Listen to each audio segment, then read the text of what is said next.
తన తండ్రినైనను తల్లినైనను కొట్టువాడు నిశ్చయముగా మరణశిక్ష నొందును అనేసి దేవుని వాక్యం వ్రాయబడి ఉన్నది.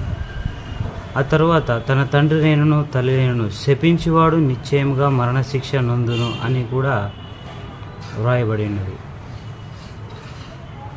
నిర్గమాకాండం 21వ అధ్యాయం 15-17 వాక్యం. దేవుడు చాలా గొప్పవాడు. ఆయన మనుషుల్ని ఎంతగానో ప్రేమిస్తూ ఉన్నాడు. తల్లిదండ్రుల విషయంలో ఆయన చూపుతున్నటువంటి ప్రేమ కావచ్చు, బాధ్యత కావచ్చు, చాలా గొప్పదన్నమాట. సో ఇటువంటి దేవుణ్ణి పెట్టుకొని ఈనాడు బైబిల్ని తప్పుపడుతూ ఉన్నారు. బైబిల్లో లేనిపోని వాక్యాలు చూపిస్తూ ఈనాడు బైబిల్ని తప్పుపడుతున్నారు. బైబిల్ని తప్పుగా పట్టే వాళ్ళందరికీ కూడా ఇటువంటి వాక్యాలు కనబడవా అనేసి నేను అడుగుతా ఉన్నా.